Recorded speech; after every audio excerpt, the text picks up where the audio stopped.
Welcome back to another episode of thought behind things. आज हमारे साथ मौजूद है एक बहुत ही खास मेहमान for the third time on the podcast, for the fourth time on the podcast. Like भाई को हमने सोचा कि बुलाएं, दो तीन चीज़ें बड़ी ख़ास डिस्कस करनी थी। मकसद ये था, एक तो ये कि पाकिस्तान की इकॉनमी की जो सूरत हाल है उसमें तमाम लोगों की जो पैसे हैं वो इस वक्त बर्न हो रहे हैं बहुत aggressively, and it's very very important now to be more financially smart with our decisions। थोड़ा सा उनसे अंडरस्टैंडिंग लें इकॉनमी में क्या हो रहा है, आने वाले वक्त में वो क्या चीज़ें प्रेडिक्ट कर रहे हैं। थोड़ा सा फीडबैक भी लें कि जब पहले वो आए हैं तो क्या कुछ हुआ है। It's been a fairly interesting success story for TBT as well. I wanted to share that with you guys as well.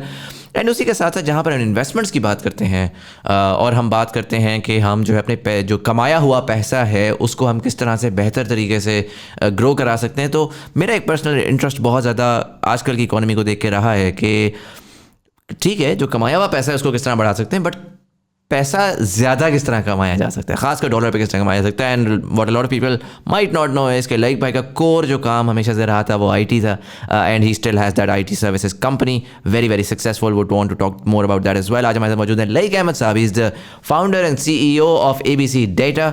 He is the founder of CEO of Sarmaya. Sir, thank you so much for being part of the show. जी, अस्सलाम वालेकुम Muzammil, thank you for inviting me again. मैं पहले तो ये एक पूछना चाहूँगा आपसे, क्योंकि हमारा फॉर्मेट तो नहीं चलता, चौथी दफ़ा आप आ रहे हैं।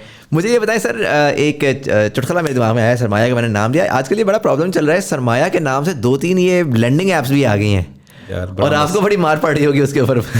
अगर आपने पैसिव इनकम के बारे में परेशान है, खासकर आजकल की इकॉनमी में जहां पर ऑलरेडी कैश कंटिन्यूअसली बर्न हो रहा है और इन्फ्लेशन हमें मार रही है, तो I am proud to announce that this video is in partnership with Sarmaya financials. They are offering 2 very very cool trainings, capital market fundamentals, जिसमें आप स्टॉक्स और म्यूचुअल फंड्स में इन्वेस्ट करना सीखेंगे और अंडरस्टैंड करेंगे कि आखिर एक कंपनी के अंदर क्या ऐसे फंडामेंटल्स होते हैं जिनको आपने देखना होता है टू फिगर आउट कि वो एक अच्छी कंपनी है टू इन्वेस्ट इन। और दूसरी ट्रेनिंग है टेक्निकल एनालिसिस मास्टर क्लास, जिसमें आप सीखेंगे कि किस तरीके से हम different tradable assets like commodities, forex, stocks, crypto के अंदर थोड़े से पैसे लगाकर बहुत ज़्यादा पैसे बना सकते हैं। पर्सनली ये ट्रेनिंग मैंने भी ली है and it's absolutely phenomenal. The link to the trainings are in the description below. Check them out and become financially healthy. And now back to the podcast. यानी कि आज मेरा काम होता है कि मैं सिर्फ लोगों को थोड़ा ठंडा करता हूँ कि यार हम ये नहीं कर रहे हैं, हम थोड़ा अच्छा काम कर रहे हैं। Unfortunately I think when we got registered at SECP, somehow एक नेम कॉमन नहीं था इतना ज़्यादा। They ended up giving the same name to different companies. We were allotted like Sarmaya Financial, so now we are Sarmaya Financial. We are primarily more on the investment side. But there is another company which is providing loan, and there is another company which is the same name going into the real estate. And somehow people, क्योंकि वो Google पे हम top पर हैं, वो सरमाया लिखते हैं और सबसे पहले हमारा आता है, तो पहले कॉल हमें ही आती है। एंड आई थिंक मैंने एक बंदा हायर किया जो सिर्फ ये बताता है कि ये हम नहीं हैं। तो I have also made a small video on all my digital channels as well. अच्छा किया आपने बता दिया ये, हाँ, क्योंकि क्लैरिटी हो जाए पब्लिक को। We are not providing any sort of loan and we don't have any interest in providing any micro finance sort of service. Good. Like भाई मुझे बताएं क्या हो रहा है यार ये इकॉनमी के साथ। ये तो उस दिन खान साहब से मेरी पॉडकास्ट हुई तो वो कहते हैं जी 30,000 रुपये की तनख्वाह अब 20,000 रुपये की बाइंग पावर रह गई है 6 महीने के अंदर। और ये मेरा ज़ाती ख्याल ये है कि ये स्टार्ट है, इकॉनमी के बड़े बुरे हालात लग रहे हैं। आप किस तरह देख रहे हैं इसको? मैं पहले इससे पहले कि आपके क्वेश्चन का आंसर कर रहा हूँ, I just wanted to share a feedback because somehow कुछ चीज़ें तो मैंने आपसे वैसे भी ऑफ द रिकॉर्ड की हुई थी, लेकिन I just wanted to make it on the record as well. So last time जब मैं आया था, सो आई थिंक मेरा प्राइमरी फोकस ये होता है किसी तरह ना आवाम को कोई बेहतर इन्फॉर्मेशन मिले, so that this particular conversation can help them in their real life as well. So last time was a very sort of a different experience for me. Like when I first came to TBT, जो मेरी journey थी 62nd episode 2 years ago, same February March I think.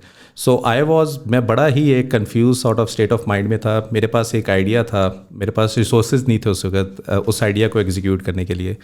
सो मैंने उस वक्त क्या किया कि एक तो याद है आपको उस वक्त ना हर एक बंदा कोई ना कोई फंडिंग रेज कर रहा था। सो मैंने भी ना सब VCs को रीच आउट किया, यार मेरे पास एक आइडिया और मुझे लगता है बड़ा ज़बरदस्त आइडिया है, can you please give me some sort of ये वो। अच्छा, मुझे ना किसी ने रिस्पॉन्ड नहीं किया। प्राइमरीली मैं लिंक्डइन पे रीच आउट कर रहा था।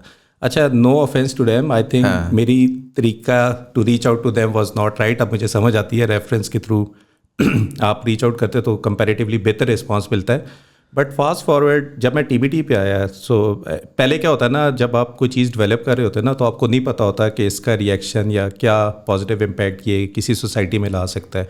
और आई थिंक जिस आइडिया को मैं टारगेट कर रहा था, that was like changing the behaviour of the whole nation. Primarily अगर आप देखो रियल स्टेट के ऊपर तो बहुत ज़्यादा, सिर्फ आपके पास अगर गलती से 10-15 लाख रुपए बच के, आंखें बंद करके आप रियल स्टेट में चले जाते हो, लेकिन उसको किसी ऐसे एसेट पे कन्वर्ट करना जो कि बिज़नेस के अंदर, और बिज़नेस की जो मिथ्स थी मार्केट के अंदर कि ये हमेशा लॉस मेकिंग इन्वेस्टमेंट ही होती है, बड़ा ही स्ट्रॉन्ग सॉर्ट ऑफ एक लोगों की ना थॉट प्रोसेस थी कि हमने ये नहीं करना।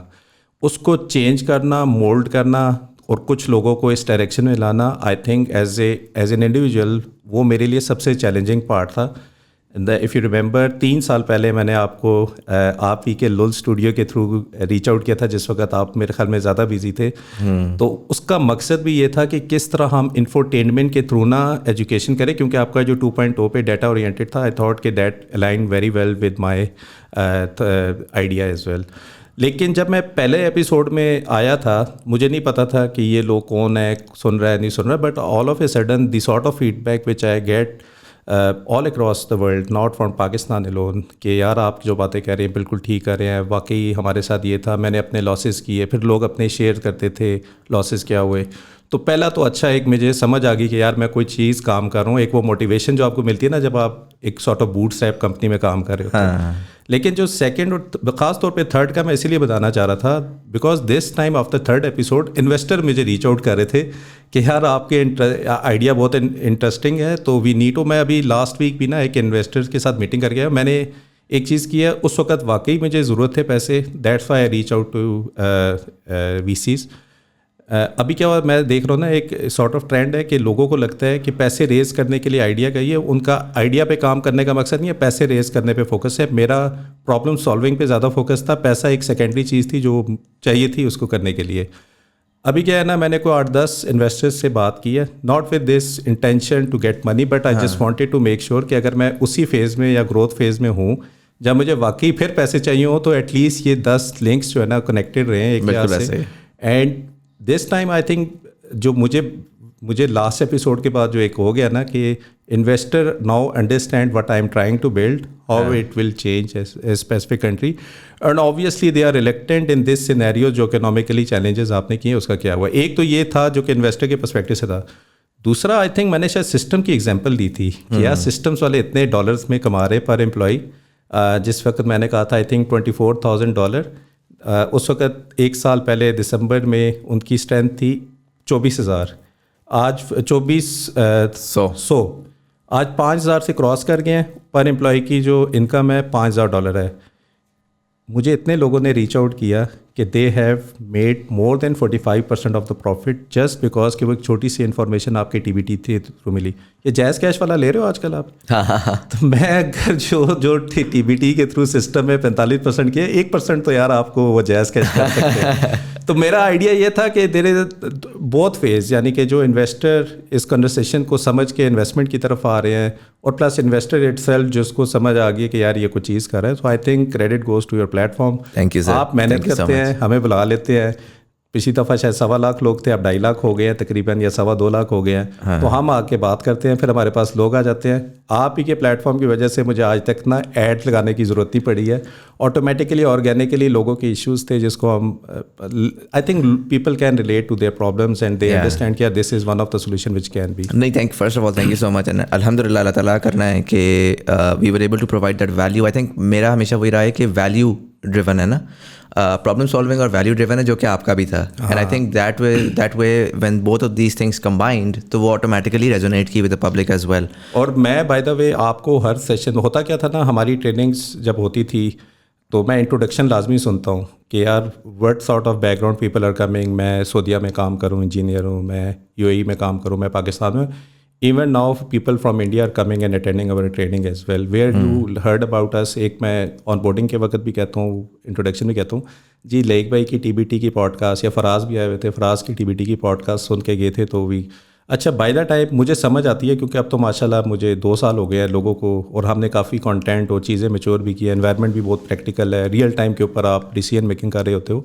इट्स नॉट हिस्टोरिकली क्या हो रहा था, आप आज के दिन पे बैठ के क्या कर रहे होते हो।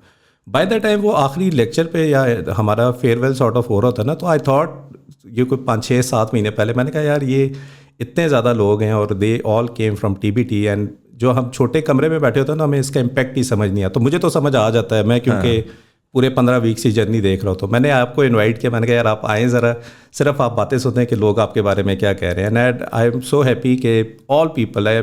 अब मैंने रिसेंटली क्या किया ना, पहले मैंने रिव्यूज़ को अपने प्लेटफॉर्म में डाले थे, इवन TBT कम्युनिटी पे भी जब लोग कोई रिव्यू लेता था ना, तो वो इतने पॉजिटिव आ जाते थे, तो सारे कहते थे यार ये बॉट तो नहीं है कोई जो आपके रिव्यू दे रहा है। तो now I have basically use the services of Trustpilot, right. और आप अगर Trustpilot पे आप specifically if you want to understand what is the impact you have made in anyone's life, आप ज़रा जाके देखिए। मेरे ख्याल में 80% ऑफ द पीपल और 70% of the people are coming from TBT, and they basically acknowledge कि इन इस पर्टिकुलर की वजह से उनकी लाइफ चेंज हुई। It's not a small sort of जो इम्पैक्ट आपकी किसी की लाइफ में, और ये एक बंदे नहीं है, ये 100,000 तक आराम से चले जाएंगे। और I think you deserve the credit. I think it's बहुत आसान है कहना, और somehow I get the inspiration from you as well कि यार किस तरह एक प्लेटफॉर्म सिर्फ कन्वर्सेशन बेस पे भी इतना इम्पैक्टफुल हो सकता है, ठीक है। और उस प्लेटफॉर्म को भी मैंने इसी तरह किया, ये काफ़ी चीज़ें मैंने फ्री में ही रखी हुई हैं, जो मैं वो फुली मोनेटाइज करूँगा तो उस पर परेशान नहीं होना कि मैं फ्री कह रहा था। लेकिन ये फ्री रखने का एक मकसद था कि यार कि जो बंदा, अभी मैं वैसे बताऊँ ना कि स्टॉक मार्केट पे काफ़ी लोग क्या होते हैं, ब्रोकर की एप्लीकेशन के पीछे डाटा रखते हैं, वो हम कहते हैं बिहाइंड द वॉल। मतलब कि मैंने आपको कन्विंस करना है, मैं आपको डाटा ही ना दिखाऊं और आपको कहूँ पहले अकाउंट ब्रोकर के पास खोलो, और आपको पता भी नहीं है मैं क्यों खोल रहा हूँ। तो मैंने क्या किया, डाटा को फ्रंट पे लाया, उसको फ्री किया, और मैंने इम्पैक्टफुल सॉर्ट ऑफ एनालिटिक्स बनाई कि यार आपको पता चले कि यार ये क्यों ज़रूरी है आपकी लाइफ के लिए, ठीक है। And by the way we are not the beneficiary of the system, यानी कि अगर आप आके किसी ब्रोकर के पास अकाउंट खोल के आपके 45% सिस्टम में पैसे बने, मुझे कोई इसका फ़ायदा नहीं है फाइनेंशियली अगर देखें। लेकिन क्योंकि आपकी लाइफ में, और एक मुझे लगता है लोगों की दुआएं हैं, जिस तरीके से माशाल्लाह प्लेटफॉर्म भी अभी ग्रो कर रहा है और हमारी फ्यूचर की काफ़ी चीज़ें, तो वो चीज़ें ना मेरे ख्याल में वैल्यू जिस तरह आपने बात की बहुत इंपॉर्टेंट है। और ये ट्रस्ट फैक्टर जो है ना, जिस तरह इफ़ समवन ट्रस्ट के यार ये इस प्लेटफॉर्म पे या इस पर्टिकुलर कन्वर्सेशन के बाद, और फिर वाकई उनकी लाइफ पे पॉजिटिव चेंज आता है, सो दैट इज़ समथिंग कि विच जो हमें शायद नज़र नहीं आता, लेकिन लॉन्गर पीरियड में आप देखते हो ना, उसकी बहुत बड़ी रीजनिंग होती है आपके प्लेटफॉर्म के अराउंड स्टिक रखने की, ठीक है। बिल्कुल ऐसे। तो वो जो सारी इंस्पिरेशन है ना मेरे ख्याल में TBT से मुझे मिली है कि हाउ यू कैन स्टिक, और ये आसान काम नहीं है बूटस्ट्रैप कंपनी को चलाना।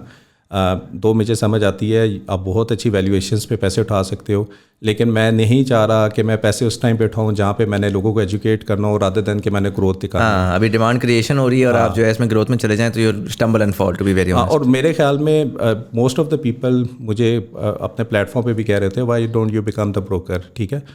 देखें अगेन मुझे लगता है कि execution is not the problem. मैंने गेमीफाई करके बताने का फ़ायदा ही कोई नहीं है। जब मुझे लगता है कि मैं आप एजुकेशन करके आपको ये समझा दूं कि यार आपको प्रॉफिटेबिलिटी लॉन्ग टर्म में क्यों ज़रूरी है और कैसे आप पहले प्लेयर्स तो बनाए ना, प्लेयर्स हैं कोई नहीं, गेम पूरी डिज़ाइन हो रही है। 50,000 लोग हैं, मैं आप कैपेक्स सारा लगा के बैठ जाऊँ, फिर मैं इसी टेंशन में बैठा रहूँ, फिर मुझे पता है कि जब तक आप गंदा स्टॉक लेकर सेल नहीं करोगे ना, मुझे प्रॉफिट नहीं होगा। रादर देन मैं आपको ये बताऊँ यार सिस्टम लो, सिस्टम पे 40% का प्रॉफिट है, तो आप मेरे साथ ज़्यादा स्टिक करोगे, यार ये बंदे ने अच्छी चीज़ बताई थी, अच्छा प्रॉफिट हुआ है। तो पाकिस्तान में क्या है ना कि बहुत थोड़े लोग हैं और हमने उन्हीं को पकड़ के रगड़ के रख दिया है कि सर, और वो लोग भी ना निचोड़ रहे हैं उनको, निचोड़ भी नहीं है, रिवेंज के चक्कर में आते हैं, फिर जाते हैं, फिर पैसा लगाते, वो एक किस्म का ना कैसीनो बन के रह गया, ठीक है। तो आई थिंक इट्स बेटर कि यार कि अब 2 लाख कस्टमर हो जाए ना, 50,000 से 3-4 गुना बढ़ गया, then there is a strong sort of an idea कि यार अब आप बिजनेस को ना कन्वर्ट करें इन्वेस्टमेंट प्लेटफॉर्म के ऊपर।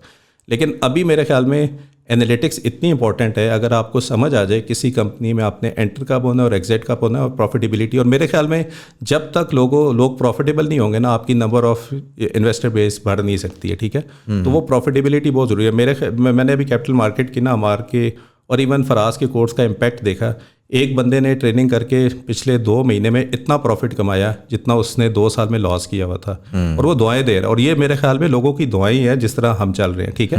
मज़े की बात ये उसने सिर्फ अपना प्रॉफिट नहीं किया, अपने कज़न का, अपने भाइयों का, 6 बंदों का उसने अकाउंट खुलाया, सबको उसने सिस्टम लेकर दिया है। और ये सिस्टम मैंने नहीं कहा था कि वो पॉडकास्ट के अलावा उसने अपने खुद एनालिसिस किया और उसको समझ आई है यार ये कंपनी कितनी अच्छी है, मैं सबको कहता हूँ। अब आप कह रहे हैं कंट्री डिफ़ॉल्ट हो रहा है, डॉलर कहाँ से कहाँ पहुँच गया है। जब मैं पिछली दफ़ा आया था 160 के डॉलर पे और 24,000 डॉलर पर पर्सन की वो थी रेवेन्यू था, आज 30,000 डॉलर पे चले गए हैं और डॉलर का रेट जो है वो 160 से 270 पे पहुँच गया है। It does not make any sense, why should I sell systems?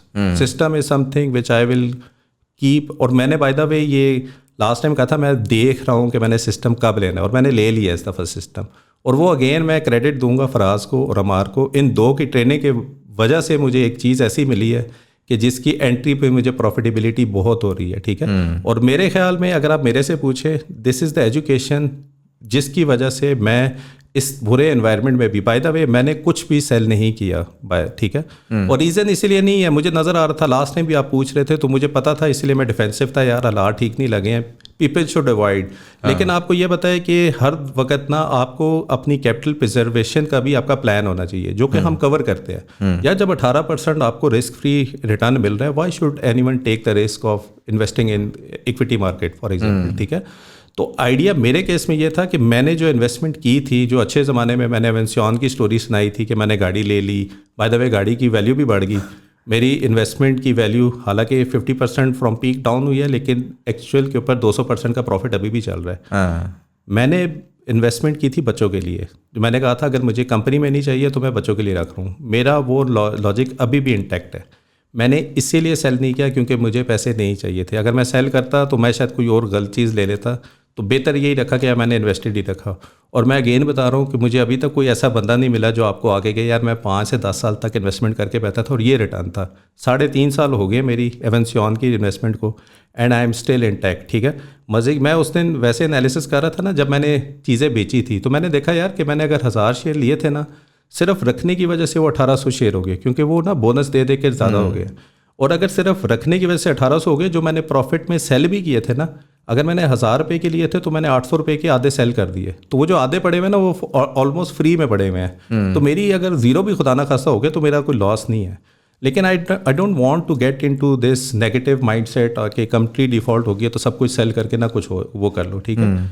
I think लोगों को समझ आनी चाहिए कि आपको इन्वेस्टमेंट हाई रिस्क एसेट में तब तक नहीं करनी चाहिए। अगर आपको 2-3 साल तक पैसे चाहिए, मैं कभी रिकमेंड नहीं करूंगा। इस वक्त जो करंट इकोनॉमिक सूरत हाल है उसको आप किस तरह देख रहे हैं इन टर्म्स ऑफ इन्वेस्टमेंट्स? आप अपना पर्सनल पोर्टफोलियो किस तरह मैनेज कर रहे हैं? लकीली मेरी जो इन्वेस्टमेंट का 60 to 65% है ना, वो सारा डॉलराइज सॉर्ट ऑफ इनकम पे डिपेंडेंट है।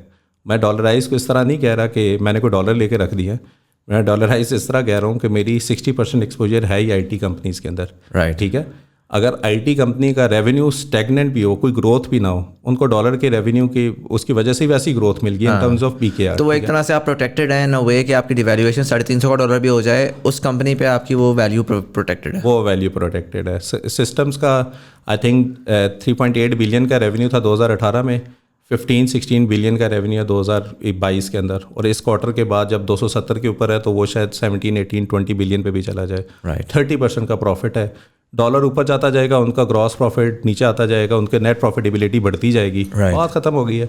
तो अब ये जो मेरा पोर्टफोलियो है ना, क्या मैं इन्वेस्टमेंट के वक्त मुझे पता था पाकिस्तान डिफ़ॉल्ट होने के चांसेस हैं या हो जाएगा या होने वाला है? नहीं था बिल्कुल ही। लेकिन लॉजिकली जब मैंने एक चीज़ ली थी उस वक्त मुझे ठीक लग रही थी, यार ये कंपनी ठीक है, इसको लेना चाहिए।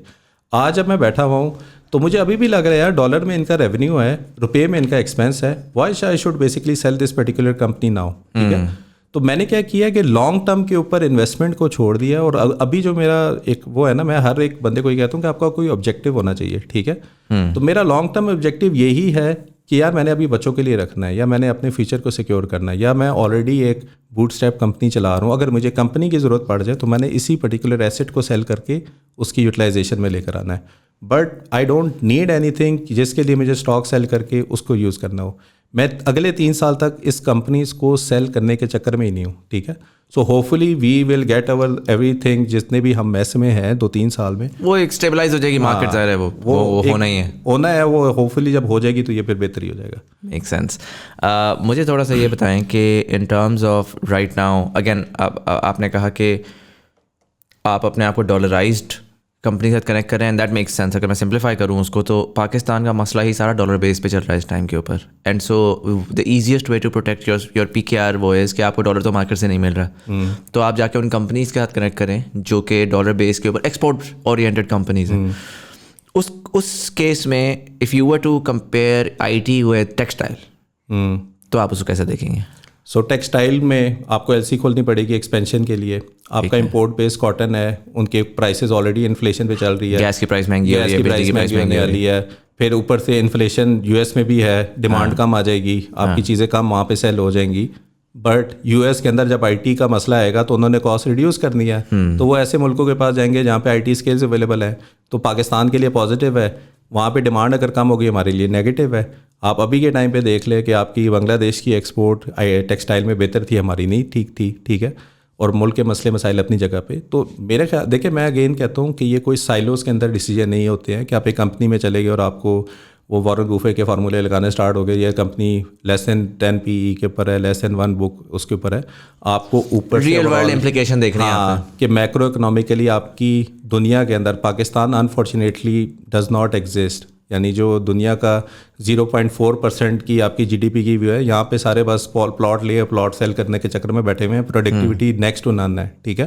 प्लॉट्स के ऊपर अगर आपसे मैं पूछूं, एक पिछले दिन एक साहब भी आए थे, वो बिल्डिंग और उसके बारे में कर रहे थे, आपके क्या तासुरात हैं एज एन इन्वेस्टमेंट व्हीकल? मेरा पर्सनल ख्याल ये है कि real estate is not the most optimal investment right now, but what are your thoughts on it?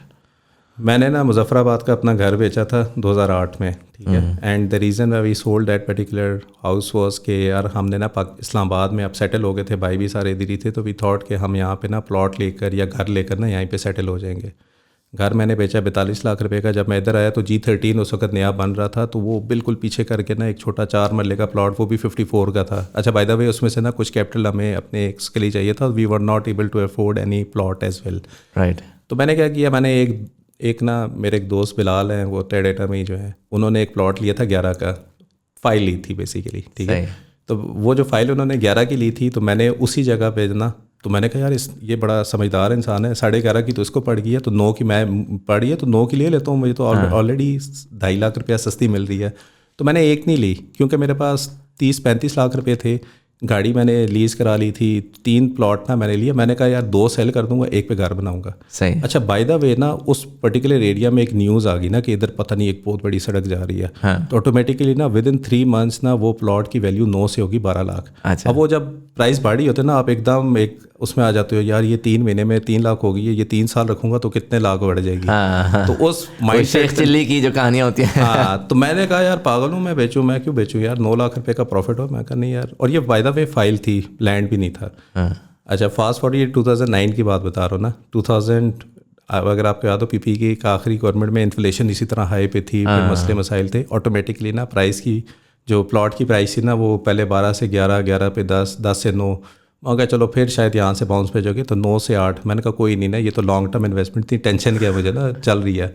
अच्छा, 6 महीने बाद 6.25. अच्छा, जब 6.25 पे आई ना, मैंने कहा यार ये मैंने क्या किया है ना, ये तो प्लॉट पता नहीं हमने किधर लिया था.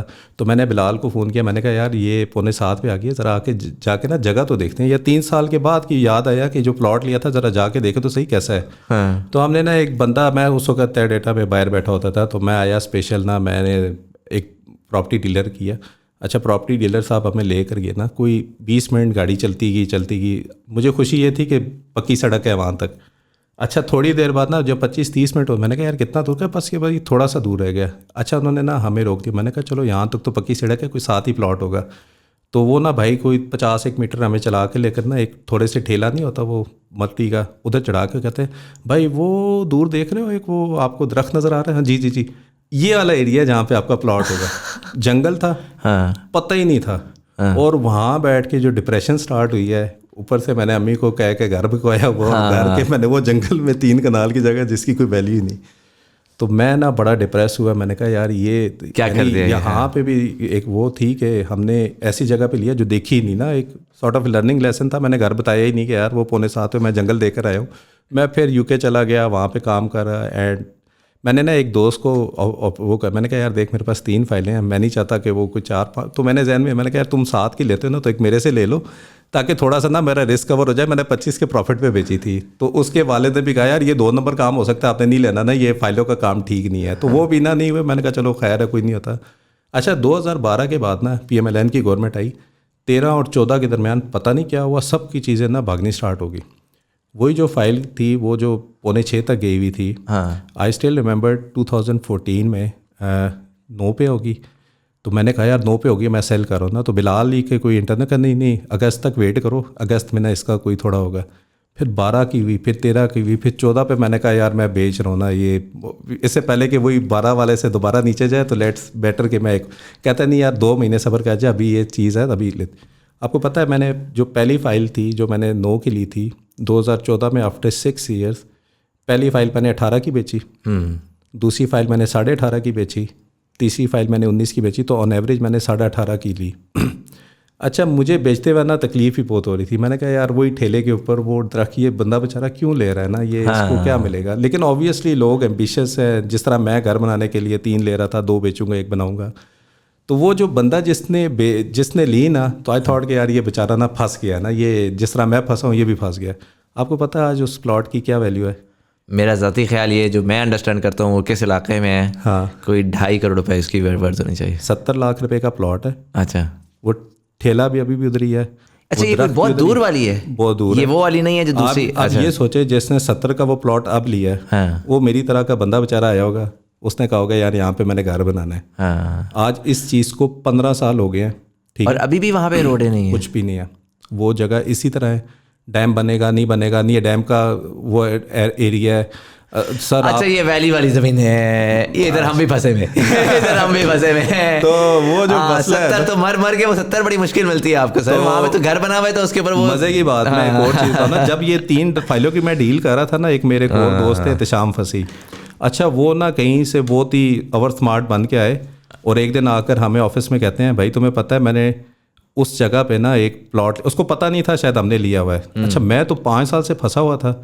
मैंने कहा कितने का लिया? कहता 18.5 का मैंने प्लॉट। मैंने कहा पागल हो गया, सेल कर इसको जाके ना, तुझे पता है हमने कितने अरसे से ये कर रहे हैं।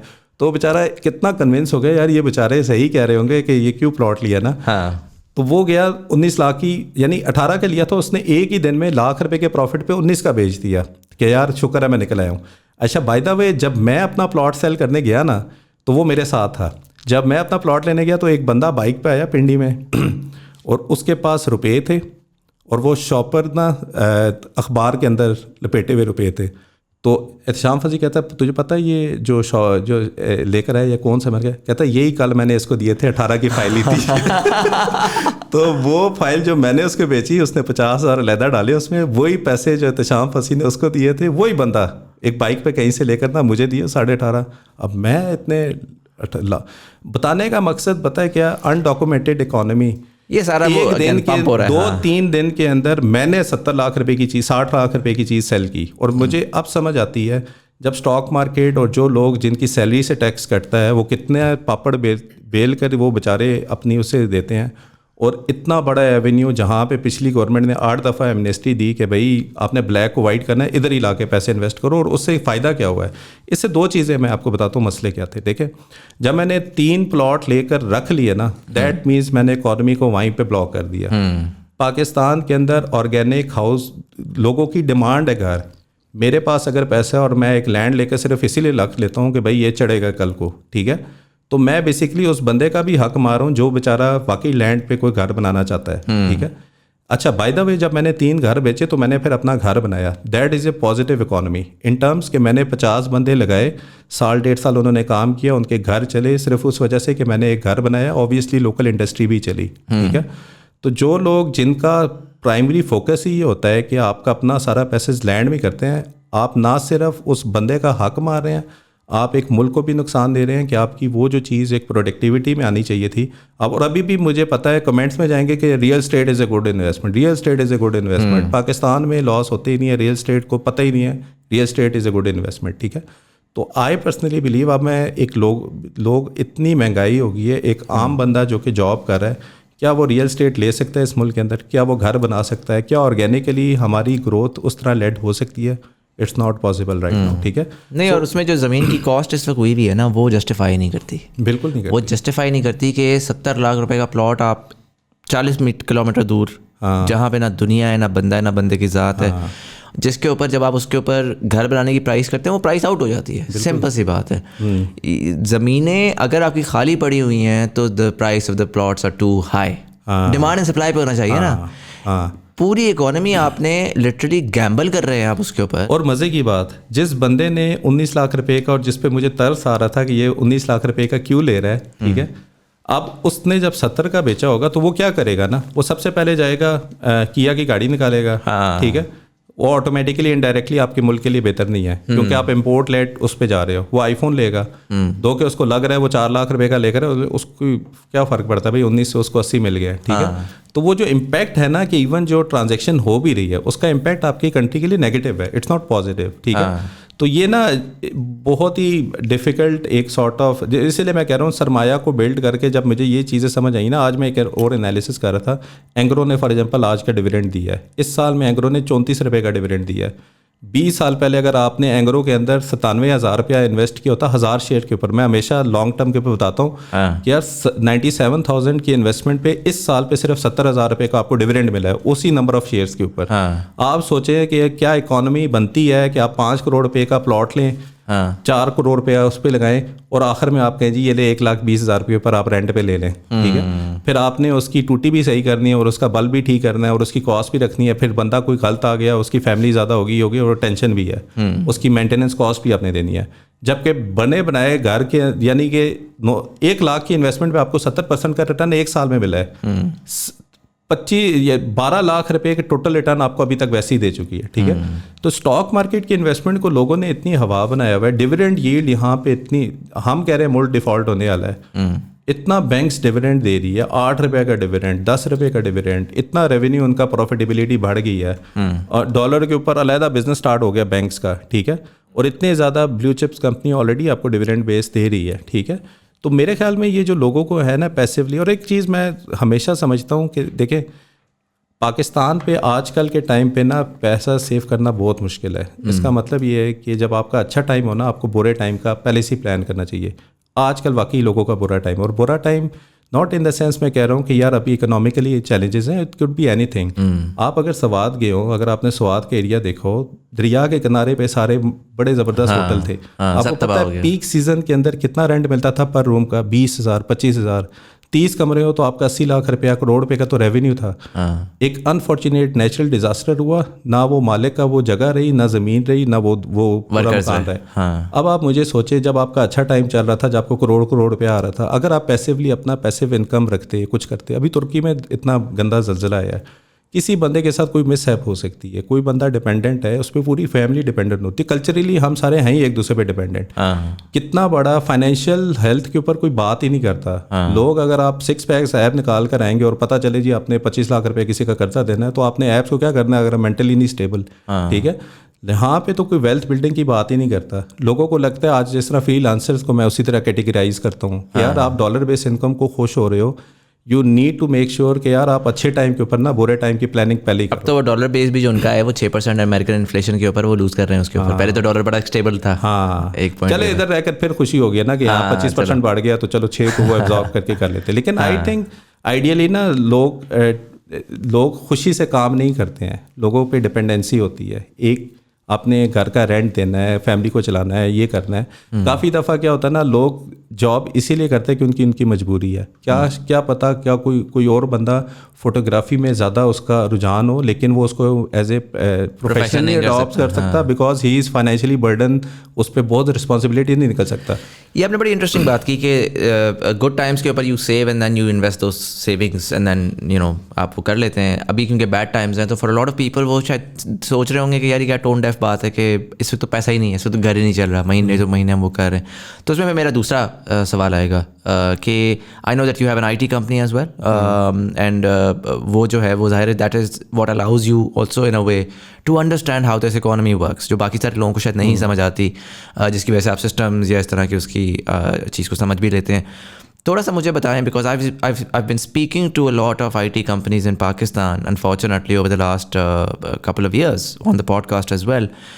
And one thing that I continuously see is के अपॉर्चुनिटी बहुत बड़ी है मेरे पास. मैं अगर ऑनेस्टली एक एनालिसिस करूँ ना तो there is no reason why Pakistan can not earn at least $15 to $20 billion in from the global market. आपका टोटल करंट अकाउंट डिफिसिट जो है वो 15 से 20 बुरे वक्त में जाता है. जब आप कहते हैं ना बहुत हाई है तो आपका $20 अरब आता है. ठीक है, आप उसको बहुत आराम से कवर कर सकते हो IT के साथ, बट समहाउ वो ग्रोथ नहीं हम देख पा रहे. आपको क्या लगता है क्या वजह है उस ग्रोथ की? अच्छा, मैंने क्योंकि एंटरप्रेन्योरशिप में एक्सीडेंटली आया था, जैसा मैंने लास्ट टाइम भी बताया था, मेरा ऑस्ट्रेलिया का वीज़ा लग गया था और दैट वाज आई थिंक, ये नहीं कोई मैंने बड़ी बात की थी कि मेरे जहन में सरमाया का एक बहुत बड़ा आइडिया था, मैंने काम करना था, वो करना था.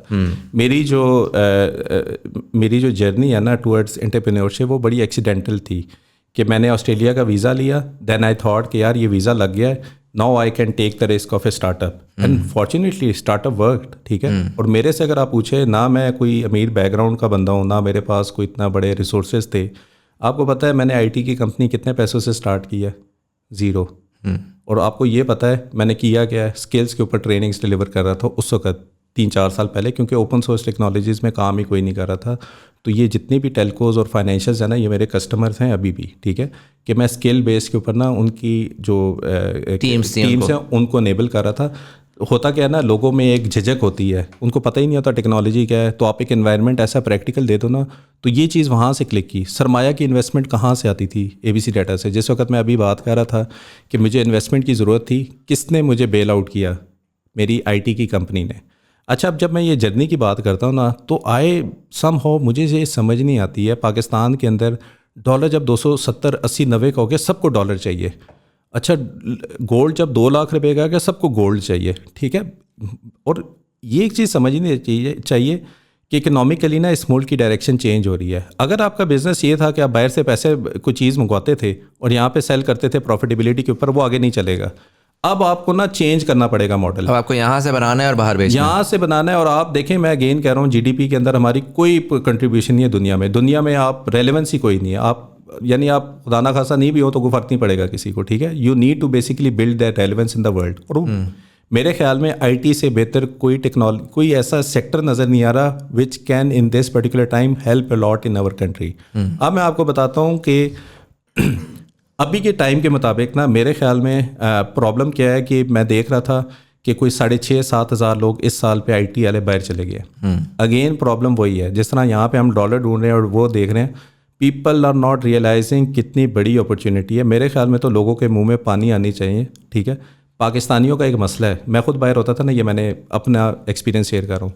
मेरी जब पर डीएम आता था ना, तो मैं ज़रब लगाता था रुपये में, और जब साल के जो महीने के एंड पे जो सेविंग होती थी ना, मैं ज़रब लगाता था रुपये में कितनी सेविंग है. मुझे लगता है पाकिस्तानियों का मसला है ये.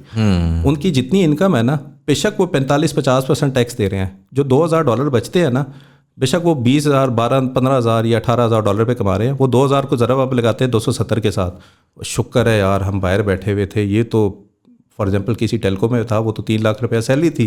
ये तो मेरी सेविंग उससे ज़्यादा है. वो कभी बिजनेस माइंड रखते ही नहीं है भाई. मैं इतना कमा रहा हूँ, मैं $2,000 कमा रहा हूँ, मैं 20,000 पे क्यों नहीं. वो अगर बैठ के सिर्फ 50% टैक्स को ज़रब लगा के देखे, ओ शिट, ये तो मैं कोई 20 लाख रुपए का टैक्स दे रहा हूँ महीने का, या 10 लाख रुपए का टैक्स मेरी उससे जा रहा है. पीपल नीड टू अंडरस्टैंड कि आपको पाकिस्तान में इतनी बड़ी अपॉर्चुनिटी मिल रही है, ख़ास तौर पे अगर आप IT सेक्टर के अंदर हो. मैं डिफरेंट दूसरी की बात नहीं करता. यहाँ पे जो मेरा प्राइमरी ऑब्जेक्टिव था ना ABC डाटा में, मैं आपके साथ शेयर कर लेता हूँ thought behind my ABC data. Idea मेरा ये था कि यार देखो, मैं सेल्स का बंदा नहीं था एक लिहाज से. ठीक है, और हमारा अगर टेड डाटा का मॉडल आप देखो ना, तो ये ग्लोबल डिलीवरी सेंटर है. यहाँ की हम आपको रेट बड़ा इफेक्टिव देते हैं. बाहर आपके टेड डाटा के इतने प्रोफेशनल सर्विसेज हैं जो अपना मार्जिन लगा के सेल करती है. सेम मॉडल के ऊपर ना मैंने कहा यार कि मैं भी यही काम करता हूँ. मैं ग्लोबल डिलीवरी सेंटर सा बनाता हूँ, लेकिन मैं अपने ही टेड डाटा के या जो पाकिस्तानी जो बाहर अच्छी जगह पे बैठे हैं, मैं उनको इनेबल करता हूँ यार आप बिज़नेस पे फोकस करो. और बाय द वे, बिज़नेस पे फोकस करने का मतलब ये नहीं है कि मैंने MBA किया होगा या मैं सेल्स पे काम कर रहा हूँगा तो करूँगा. अगर आप एक क्लाउड के ऊपर अच्छे चीते बंदे हो और आप अपनी सर्विसेज के थ्रू ऑलरेडी एक अच्छा काम कर रहे हो किसी ब्रांड के साथ, तो जब आप अपनी CV को किसी भी अच्छी और पे जाओगे तो वो शायद आपको काम बेहतर करके देगा. अब क्योंकि एज एन ऑर्गेनाइजेशन मैं तो बंदा डिप्लॉय नहीं कर सकता US के अंदर, ऑस्ट्रेलिया के अंदर या किसी के अंदर. तो आइडिया तो वॉज कि यार मैं अपना एक रेट दूंगा कोई भी रेट होगा जो कि मेरी कॉस्ट को और मेरे प्रॉफिटेबिलिटी को कवर करेगा। जो बंदा बाहर बैठा हुआ है वो ये रिस्क ले रहा है कि वो एक बिजनेस वैल्यू जनरेट करेगा, मैं उसको रिसोर्सेज दूंगा, हम डिलीवर करेंगे, वो अपना बेशक मार्जिन रखे, उसको टेंशन ही नहीं है कि पाकिस्तान में बैठ के मैंने सेटअप करना है। ठीक है, that was the whole thought process. वो अलग बात है, मैं सरमाया पे लग गया फिर तो वो थोड़ा साइड पे हो गया। लेकिन मेरे ख्याल में 270 के रेट के ऊपर this is what everybody needs to be doing. Overseas Pakistanis को ये समझ आना चाहिए, वो सब पाकिस्तान को देख के ये ना सोचें कि यार ये तो तबाह हो गया, छोड़ दो पाकिस्तान। और यार ये मुझे समझ नहीं आती है, आईटी के अंदर तो अपॉर्चुनिटी इस वक्त यानी कि every passing day there opportunity is growing, the cost effectively is getting less and less। इतना इस वक्त जो हमारा टैलेंट है वो इतना लो प्राइस्ड है कि आप उसको बहुत आराम से बेच सकते हो बाहर। आप ये समझे दुनिया में क्या मसला चल रहा है, इन्फ्लेशन पीक के ऊपर है, एवरीवन इज बेसिकली फायरिंग। अभी कितने हज़ार बंदे फेसबुक ट्विटर इधर से निकले हैं। ठीक है, इसका मतलब क्या है? इसका मतलब है इवन SMEs जो बाहर काम कर रही है उनको भी ये क्रंच आ रहा है कि उनकी कॉस्ट ज़्यादा है और उनके पास रेवेन्यू की शॉर्टेज है। अगर आप किसी ऐसी कंपनी में बैठे हुए तो आप क्यों नहीं पिच कर सकते यार कि why are you basically hiring people in America when I can give you the same skill set people. एक ट्रेडर ने, एक भाई ने यही काम किया था। एक हमारे पास प्रोजेक्ट था तो उन्होंने क्या किया, दे वर सो हैप्पी कि यार ये US का प्रोजेक्ट है, पाकिस्तान में बैठ के लोग इतना अच्छा काम कर रहे हैं। तो एक थोड़ी सी ना ऑर्गेनाइजेशनल चेंज आई। वो चेंज ये आई कि यार जो US है ना वो इंडिया में चला जाएगा and Pakistan will basically look at the EMEA region. Right. अच्छा, the customer took the stand, नहीं मैंने इंडिया नहीं भेजना ना, I am happy with these people, I need to basically keep doing work with them. उन्होंने कहा भाई ये तो नहीं हो सकता इस तरीके से। उन्होंने कहा अच्छा ऐसी बात है, उन्होंने तीनों बंदों को ऑन साइड बुला लिया। एक का वीज़ा लगा, दो का नहीं लगा। दो को उन्होंने कहा भाई घर से बैठ के काम कर लो, now you are on our payroll. जो एक बंदा भाई बाहर गया ना, उसने पता क्या कहा, उसने कहा यार तुम अजीब बंदे हो, तुम यहाँ बैठ के गोरों से काम करा रहे हो, why not I basically build a team and you deliver the services, I take the responsibility. मैं बैठा हूँ ना तुम्हारे पास, मेरा काम है, मैं रिस्पॉन्सिबिलिटी लेता हूँ। और वो छोटी कंपनी नहीं है, वो लिस्टेड कंपनी है NASDAQ के ऊपर। ठीक है, उन्होंने कहा बेहतरीन है, आप हमें वो दो। उन्होंने ट्रस्ट किया, गोरे ने, उस बंदे ने यहाँ पे टीम बनाई और उस टीम को उसने डिलीवर करके उनको वो दिया। अच्छा बाय द वे, जब ये फाइनेंशियल जो 2-3 साल पहले ना उधर भी एक बड़ा टफ टाइम आया था कोविड के अंदर ना, where everything they were downsizing और रेवेन्यू, उसने कहा भाई चंगा भला मेरा काम चला था, ये भी शायद डाउन साइज कर देंगे। सो ही वॉज मेंटली प्रिपेयर्ड कि ये जो 10-15 बंदों की टीम मैंने बनाई है, I am basically going to terminate हो जाएगा मेरा। तो ही वॉज सरप्राइज, उन्होंने सब जो बाबे गोरे जो थे ना उन सबको निकाला। Then he went to the management again, कहता है यार मैं समझ रहा था मैं पाकिस्तान से हूँ, आप जब इस तरह की कॉस्ट कटिंग की बात करेंगे तो आप सबसे पहले तो मुझे निकालेंगे। उसने कहा भाई तुम्हारी वजह से तो हमारा ऑर्गेनाइजेशन चल रही है, तुम्हारी तो कॉस्ट इतनी कम है। सो आप लोगों को समझना चाहिए, जिस ऑर्गेनाइजेशन में आप बैठ के आप इस टेंशन में बैठे हुए हैं कि कल आपका नंबर ना जाए, आपका पता ना कट जाए यहाँ से, you need to be smarter enough in pitching your own country. कि भाईजान आप $3,000-4,000 पे अगर एक बंदा रख रहे हैं, ये तो $500 $1,000 पे इधर मिल जाता है। I become the face of the company, I will basically setup the company offshore, आपको सर्विसेज जिस तरह है वो यहीं से मिलेंगी। तो मैं लोगों को यही कहता हूँ कि we don't need your remittance if you are basically abroad, we need business. Pakistan में अगर आपने खुद भी अपनी, और दूसरा मैं देखे 15-16 साल का बंदा फिर जाके जॉब ढूंढ रहा है, 9 to 5 की जॉब, जॉब में कभी भी आपको वो एक इंडिपेंडेंस नहीं मिल सकती जो आपको अपने बिजनेस में मिल सकती है। तो और दूसरा मुझे ये भी लगता है कि लोगों को ना अभी भी वैल्यू ही नहीं समझ कि बिजनेस में आप कितना ग्रो कर सकते हो और कितनी चीज़ें आप, और ये जो रिस्क है ना, रिस्क के सबसे बड़ी है, इन्वेस्टमेंट में भी रिस्क का मसला है, IT में भी रिस्क का मसला है। एक जो मैंने बहुत बड़ा देखा है ना, अब हमने इतना बड़ा जो इखला आ गया है, मेरे ख्याल में पाकिस्तान में ना नॉलेज ड्रेन हो गया है। Knowledge drain in the sense कि एक बंदा था वो 12-15 साल तक यहाँ काम किया, कनाडा ने वीज़ा निकाला, कनाडा के वीज़ा के चक्कर में ऑटोमेटिकली रैंकिंग उसकी नंबर बेस में ऊपर आई, ऑस्ट्रेलिया में ऊपर आ गई, और इन लोगों ने स्किल्ड बंदे उठाए। ये नहीं है कि आप डिग्री करेंगे तो आपको ये कंट्रीज उठा लेंगी, 10 साल के ऊपर आपको ज़्यादा मैक्सिमम पॉइंट मिलते हैं and you are more productive for them. आप सोचे एक इकोनॉमी के अंदर जाके जिसमें आप 40% आपका टैक्स ही काट जाता है और आपको मिलता गया, और आप इस खुशी में चले जाते हैं कि यार अगर खुदा ना खास्ता जॉब नहीं होगी और आप हाईली स्किल्ड लोग हैं, ठीक है, जॉब नहीं होगी तो गवर्नमेंट की सपोर्ट होगी, गवर्नमेंट बच्चे को ये करेगी वो करेगी, और उसकी एक सपोर्ट कॉस्ट दे रहे हैं आप, ये फ्री में नहीं दे रही वो आप लोगों को, ठीक है। आप सोचे कि वो बंदा जो यहाँ से जा रहा है वो ना सिर्फ ये कि एक नॉलेज लेकर जा रहा है, हम एज ए कंट्री की क्या ऐसा कर सकते हैं कि यार अगर वो बंदा उधर ही रहे उधर ही कोई मसला नहीं है, लेकिन he converts into generating some business, और we basically create some sort of platform जहाँ पे हमने उसका नॉलेज लेकर यहाँ पे बंदों को और ट्रेन करें, हमें उस कैपेबिलिटी के 100 बंदे चाहिए, 1000 बंदे चाहिए, 5000 बंदे चाहिए। तो मैंने सरमाया के थ्रू जब मैंने फाइनेंस के ऊपर ट्रेनिंग्स डिलीवर की ना, तो मैंने देखा यार ये game is not about investing platform, हमें रॉबिनहुड नहीं चाहिए, हमें माइंडसेट चेंज करना है। ये जो लोग हमारे प्लेटफॉर्म पे आके ट्रेनिंग दे रहे हैं, ये कोई लम्स के या उसके ग्रेजुएट्स नहीं है, they are practical people who are making money and they are basically educating people how to make money. अब ये जो लोग इंडस्ट्री में बैठे हुए हैं, we need to basically enable them कि वो किस तरह अपना हमारे प्लेटफॉर्म पे या हम किसी तरह एक ऐसा प्लेटफॉर्म बना सकें जिसके थ्रू वो एक स्किल बना सकें, और यहाँ पे जो इतने लोग हैं जो कि डॉलर बेस्ड इनकम रखना चाहते हैं, वो उस पर्टिकुलर चीज़ों से फैसिलिटेट हो, और हम उनको फिर इस तरह भी करें यार आप बिज़नेस भी लेकर आओ ना, आप क्यों इस तरह वो ले रहे हो, आपको हम एक प्लेटफॉर्म दें यार आप बिजनेस लेकर हम आपको डिलीवर करके देते हैं। Make sense.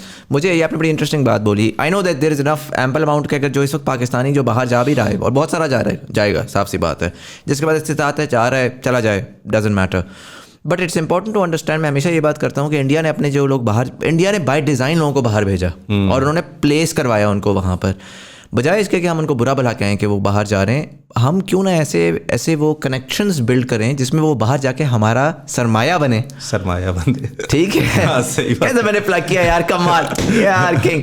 तो वो जाके हमारे लिए इस वक्त जो बंदा बाहर जा रहा है वो जाए और जाके आइडेंटिफाई करे कि क्या अपॉर्चुनिटी है ग्लोबली, और वो अपने बंदे को इतना एम्पावर करे कि वो उस अपॉर्चुनिटी को यूटिलाइज कर सके।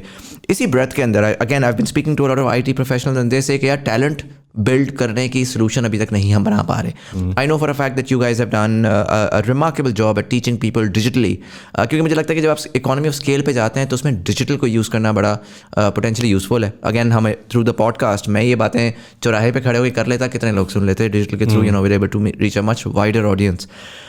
डू यू थिंक कि ये पॉसिबल है कि हम hard core world class talent produce कर सकें? ये मैंने वर्ड्स क्यों यूज़ किए हैं, ये काम हो रहा है, अमेज़ॉन वेब सर्विसेज के ऊपर भी हो रहा है, ये और बहुत सारे एरियाज़ में हो रहा है, बहुत सारे एरियाज़ के अंदर मसाइल भी आए हैं और मोर ऑफन देन नॉट मसाइल आए हैं। बच्चा बेचारा तंग आ चुका है। मुझे इसमें बड़ा वो है कि बच्चा बेचारा पैसे लगाता है और वो आता है और उसको वो क्वालिटी ऑफ एजुकेशन नहीं मिल पा रही। Do you think it's possible to train the next let's say 500,000, and I'm saying this with a lot of confidence that we need 500,000 people at least, right? हम 5 लाख से 10 लाख बंदा हमें इस मुल्क में IT के अंदर ट्रेन करना है जो कि बाहर के काम से कनेक्टेड होगा और वो बड़े आराम से अच्छी इनकम यहाँ पर ले सकता है आने वाली इकोनॉमी के अंदर।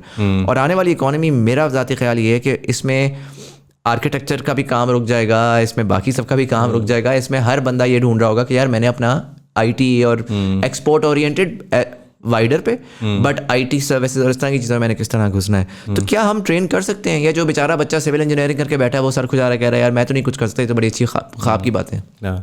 मैं ना आपको मैंने रिसेंटली CNN पे एक डॉक्यूमेंट्री देख रहा था खान एकेडमी पे। आई थिंक आपने ऑलरेडी ये बिलाल साहब के साथ एपिसोड भी की थी जिस पे उन्होंने खान एकेडमी का पूरा दिया था, एंड आई रियलाइज़ कि किस तरह वो चीज़ रिलेट कर सकती है। CNN में ना एक बच्चों की क्लास थी जो उन्होंने दिखाई थी, and they were basically showing what is the positive impact Khan Academy has made in the वो US के ना एक स्कूल के अंदर।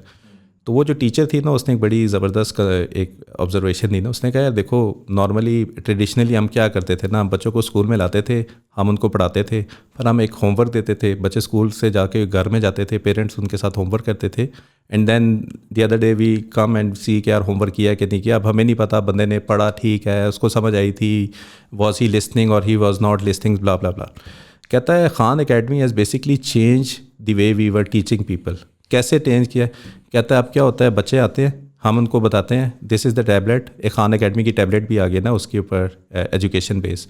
तो वो खान एकेडमी की टैबलेट पे उनको कहते हैं कि यार लेक्चर नंबर 1 ना आप लोगों ने घर से पढ़ के आना है, ठीक है। अब लेक्चर नंबर 1 में क्या होता था ना, वो कहती थी 40 बच्चे थे, 25 बच्चे ना जाते थे पहली दफ़ा ही लेक्चर 1 पढ़ते थे, उनको समझ आ जाती थी या लेक्चर 1 में क्या दिया हुआ था, ठीक है। 7 बच्चे स्ट्रगल करते थे, वो रिपीट पीछे रिवर्स करते थे, दोबारा समझते थे, फिर वो गूगल करते थे, फिर थोड़ा रिवर्स करके ना समझ के नोट्स करके समझ आ जाती थी।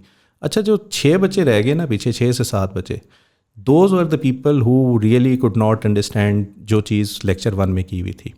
तो हम अगले दिन आते थे, जब हम आते थे ना स्कूल में, टीचर ने बताया कि हम बताते थे यार बताओ लेक्चर 1 किसने किया, किस किस को सही समझ आया। तो 70% of the people already lays hand कि हमें सही समझ आ गया, हमें ज़रूरत नहीं है। तो वहाँ पे ना हम असाइनमेंट, तो बेसिकली जो लाइव सेशन होता था ना वो क्वेश्चन पे हो जाता था, रादर दैन कि आपको हम पढ़ाएंगे फिर आप घर जाके करें। सिर्फ कहती थी वो 6 बंदे ना, हम हर एक के साथ बैठ के उनको कॉन्सेप्ट समझाते थे। लेक्चर 1 में हमने बताया कि आपको तो कहती है यार इतना प्रोडक्टिविटी हमारी इंक्रीज हो गई है by just reversing the process, कि क्लासरूम को होमवर्क कर दिया, होमवर्क को क्लासरूम कर दिया, कि आप जाएं सुकून से, गूगल है, इतनी एजुकेशनल प्लेटफॉर्म है। और मुझे लगता है मैंने जो अपने प्लेटफॉर्म पे किया एग्जैक्टली ये सेम चीज़ अप्लाई की। मैं क्या करता हूँ कि मैं वर्चुअली एक LMS, हमने एक प्लेटफॉर्म बना दिया है। व्हाट वी हैव डन, हमने पूरा प्री रिकॉर्ड करके रख दिया है कि यार ये सेशन लेक्चर है, आपने फॉर एग्जांपल सैटरडे को पूरा पढ़ के आना है, ये प्रैक्टिकल इन्वायरमेंट है, यहाँ पे आपने प्रैक्टिस करना है, ये आपको सॉफ्टवेयर मिले हुए हैं, सरमाया के ऊपर आप ट्रेड्स लें, MT4 एक डेमो ट्रेड हम $10,000 देते हैं, आप इसके ऊपर ना रियल मार्केट के ऊपर ट्रेड करें, and the next weekend teacher will come and he will ask, अच्छा आपने लेक्चर पढ़ा था, किसी का कोई इशू तो नहीं है? बाय द वे अब तो हमें ये भी पता चल गया कि लोग क्वेश्चन क्या करते थे, उसकी भी प्री रिकॉर्डेड वीडियो है, वो ज़्यादातर 80% वहीं पे कवर अप हो जाते हैं। 20% ऑफ द लोग कहते थे सर हमें इस पर्टिकुलर चीज़ की ना समझ नहीं आई। सो फ़ायदा क्या हो गया कि हम रादर दैन कि हर बंदे को उस क्वेश्चन को सेपरेट करें, हमने फोकस रखकर 90% ऑफ द पीपल को सर हमने किया, देखिए असाइनमेंट ज़बरदस्त, हमारी ट्रेड प्रॉफिटेबल ज़बरदस्त। सो दैट मीन्स आपको लेक्चर सही समझ आए। अच्छा आपके जो 3-4 लोग थे ना, बाकी सारे भी जिनके क्वेश्चन सुनते थे उनको और समझ आ जाती थी। आई प्रैक्टिकली थिंक यही सेम मॉडल अगर हम लेके चले जाएं टेक्नोलॉजी के अंदर, ये इतना ज़बरदस्त सोल्यूशन जो हमने सरमाया के ऊपर बनाया है, I can basically produce so many technology based trainings based on the same model. एक कैच है इसमें आपको पढ़े लिखे प्रोफेसर्स ट्रेडिशनल जो यूनिवर्सिटी में है उनसे हमने नहीं कराना, हमने वो बंदे उठाने हैं टेक्नोलॉजी के अंदर जिनका प्रैक्टिकल हैंड्स ऑन एक्सपीरियंस है, कंटेंट वो सारा खुद डिज़ाइन करेंगे। पाकिस्तान में मसला ये है कि एक वो हम जब इनिशियली टेडाटा में गए ना 8 साल तक SQL ही चलती रही, एकदम ओपन सोर्स आ गया, क्लाउड आ गया, फिर ये आ गया, फिर डेवऑप्स आ गया, फिर कुबरनेटीज आ गया। अब तो इतनी गेम हो गई है, लोगों बेचारों को समझ ही नहीं आती। वो एक बंदा बेचारा ओपन सोर्स के अंदर कुछ करके जाता है, एक और कोलीग आता है वो कहता है जी मैंने डेवऑप्स में भी सर्टिफिकेशन कर दी, तो एक टेंशन स्टार्ट हो जाती है कि शायद मुझे डेवऑप्स नहीं आती है, मैं डेवऑप्स ही सीखता हूँ। फिर आप डेवऑप्स पे जाते हो तो एक और कुबरनेटीज की चीज़ आ जाती है। तो मुझे लगता है इतनी इवॉल्विंग रैपिडली पिछले 6 साल में टेक्नोलॉजीज चेंज हो रही है ना, people are on their toes. और हमें मेरे ख्याल में पाकिस्तान में शायद यूनिवर्सिटी ना एक लेवल तक मेरे ख्याल में वो टैलेंट ही नहीं प्रोड्यूस कर रही जिसकी डिमांड है मार्केट्स के अंदर। और मुझे लगता है वो कर भी नहीं सकती, आप उसको कर भी नहीं सकते, जिस तरह से भी प्ले कर लें वो नहीं हो सकता। तो हमें ना इंटेलिजेंटली ऐसी चीज़ें डिज़ाइन करनी पड़ेंगी। और बाय द वे अब तो मुश्किल ही नहीं है, आपको एज्योर, AWS, माइक्रोसॉफ्ट, ये सारे क्लाउड बेस आपको सिस्टम भी अगर आपके पास नहीं है तो आपको बनाया लैपटॉप बना के दे देते हैं वर्चुअली कि यार आप अपना इन्वायरमेंट को ना यहाँ पे ये प्ले करें। बड़ी अभी तो मैं वो देख रहा था डेटा कैंप के ऊपर इतने प्रॉब्लम्स अवेलेबल है, आपको इतने सॉल्यूशंस आपको पड़े हुए हैं। You just need a person जो कि डिज़ाइन करे और वो प्रैक्टिकल हो, जो कि खुद हैंड्स ऑन करे, उसको पता है कि उसने किस तरह चीज़ें करवानी है लोगों से, ठीक है। And you can do it on a scale. अब मुझे बताएं एक यूनिवर्सिटी के अंदर एक डिसिप्लिन के अंदर 200 से ज़्यादा बंदे नहीं हो सकते हैं, ज़रूरत क्या आपको इतनी हार्ड लिमिट लगाने की, जबकि आप हर रोज़ क्लास में फिजिक्स का 101 के ऊपर एक ही चैप्टर पढ़ा रहे हैं।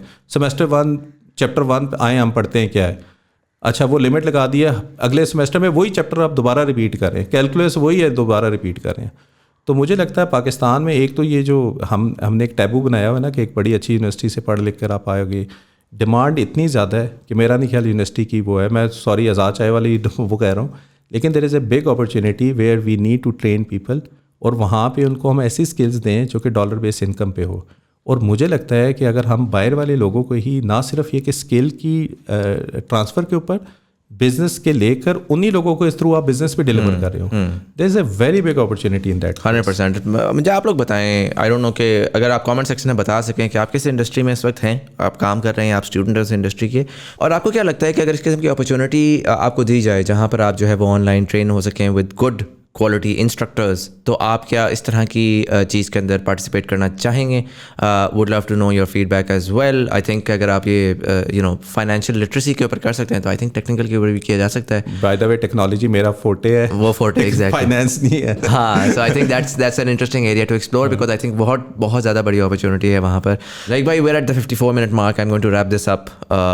मैं आपको जो है ना बस जनरली एक तो ये कि I am really excited by what you doing, और मुझे ये पर्सनली फीडबैक फीडबैक बहुत ज़्यादा मिलता रहा है। मुझे बड़ी टेंशन होती है क्योंकि जब हमारे साथ कनेक्टेड कोई भी आता है और उसमें वैल्यू तो ड्रॉ हो जाती है, लेकिन एक अंदर से टेंशन होती रहती है कि यार ये पता नहीं जो बंदा जा रहा है उसको कुछ सही चीज़ मिल रही है नहीं मिल रही, और उसकी वजह से पहले तो मुझे बहुत ज़्यादा थी, लेकिन अब जब आपके साइकिल्स गुजरे हैं और मुझे पर्सनली बहुत ज़्यादा फीडबैक मिला है जिसमें मुझे लोग, मैं कराची गया था एक मीटअप पे, तो एक साहब आए, कंपेरेटिवली मेरे मीटअप पे 18 से 25-26 साल के लोग आते हैं, तो आई थिंक 35-40 ईयर्स ओल्ड, और वो आए और वो स्पेशली उन्होंने कहा कि यार मैं सिर्फ इस वजह से आया हूँ बिकॉज मैंने आपकी पॉडकास्ट देख के सरमाया की ट्रेनिंग ली और उससे जो मैंने सीखा, मैंने अपने लॉसेस कम किया और मैंने जो पैसे कमाए उसके ऊपर जो है ना I just wanted to thank you personally. और फिर उसके बाद उन्होंने मुझे कहा कि मैं आपको जो है ना आई वांट टू, बिकॉज मैंने इतना पैसे कमाए I want to donate some to you as well.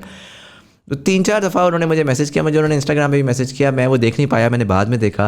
मतलब एक होता है ना कि बंदा बस एक ऑफ़र करा देता है, वो करते गए आखिर में उन्होंने मेरा शायद पॉडकास्ट पे आके वो जायज़ कैश वाला देखा, उन्होंने पैसे ट्रांसफ़र करके मुझे रसीद भी भेज दी, मैंने कोई रिप्लाई नहीं किया। ये उनका बड़ापन था और उनका वो था कि उन्होंने वैल्यू को फर्दर वो किया। तो that is, and this is not just the only example, like there are so many people जो कि मैंने हु आई नो पर्सनली जिन्होंने सरमाया की ट्रेनिंग ली and they all had excellent feedback about it. This is not me trying to sell the training at all. This is just me trying to say कि यार बहुत लोग पढ़ाते हैं, बहुत लोग वो सारा कुछ करते हैं, बट आपने जो ये चीज़ बिल्ड की है आज की इकॉनमी को देख के हमें समझ आती है, हम बात 2 साल पहले कर रहे थे, बिल्कुल सही बात है, आज की इकॉनमी देख के समझ आती है कि इस चीज़ की इतनी ज़्यादा रिक्वायरमेंट है और इतनी ज़्यादा नीड है। So thank you for your service and thank you for what you done. Muzammil, I think thank you to you. I think मैं अगेन सबको ये कहता हूँ कि ये कहना बहुत इजी है कि बूटस्ट्रैप कंपनी में आप काम कर रहे हो और बड़ा वो है, लेकिन आई थिंक कि जो आपकी कंट्रीब्यूशन है इस मुल्क की डिफरेंट सेक्टर्स में जिस तरह कंट्रीब्यूशन की है, और मैं अगेन बता रहा हूँ कि as a listener as well I basically learn so much from your platform. I think as a business we have collaborated so much with different platform because people came to your platform और वो कहीं ना कहीं हम जेलन हुए हैं। और जो चीज़ मुझे खुशी होती है, मैं इसलिए पर्सनली आपको रिक्वेस्ट करके लेकर आया था क्योंकि मेरे ख्याल में आपके लिए मोटिवेटेड होना बहुत ज़रूरी है। हाँ। क्योंकि जिस साइकिल में हम काम कर रहे होते हैं ना, एक साइलो सा होता है, हमें लगता है यार ये घर की बेसमेंट के अंदर बैठे हुए हैं, पता नहीं कोई सुन भी रहा है, नहीं हो रहा, सुन भी रहा है, कोई इम्पैक्ट बन भी रहा है कि नहीं बन रहा। और वही रीज़न थी कि मैं आपको लेकर आता था यार, आप आके यहाँ देखो। और मोस्ट प्रोबेबली इंशाल्लाह हम जून के अंदर एक अपना इवेंट प्लान करें, मैं आपको स्पेशल बुलाऊंगा ताकि आप खुद आके लोगों से मिले and we can basically directly 1-to-1 feedback. Inshallah, I would love to be a part of that. Like, bhai, thank you so much for coming and sharing all that insight. Thank you. And for all of you guys, thank you so much for watching. नीचे comment section में बताएं what do you think about the Pakistan's economy. मैं almost हर episode में आजकल यही बोल रहा हूँ, but what do you think about investments? आप आजकल कहाँ invest कर रहे हैं, कौन से areas को देख रहे हैं? इस podcast के बारे में बताएं कि आपको कुछ समझ आई, नहीं समझ आई, कोई appreciation, criticism, anything. I would love to hear your opinion in the comment section below. इसी के साथ YouTube वाले like का बटन दबाएंगे, engagement बढ़ेगी, ज़्यादा लोगों में conversation पहुंचेगी। Facebook वाले नीचे दिए हुए लिंक पर क्लिक करेंगे, TBT कम्युनिटी ज्वाइन कर सकते हैं जहाँ पर डिफरेंट फीडबैक भी लेते हैं, गेस्ट रिकमेंडेशन भी लेते हैं, आर्टिकल भी शेयर करते हैं, you can join that as well. Audio platform वाले सब्सक्राइब का बटन दबाएंगे, आने वाले एपिसोड्स का आपको नोटिफिकेशन मिलेगी। यहाँ पर कहीं पर इजी पैसा जायज़ का सादा पे आ रहा होगा। If you'd like to support the channel we accept anything from ₹1 to as much as you'd like. It's the thought that counts. But anyways, this was Syed Muzammil Hassan Zaidi. You were watching Thought Behind Things. Thank you so much for watching and I'll see you in the next one.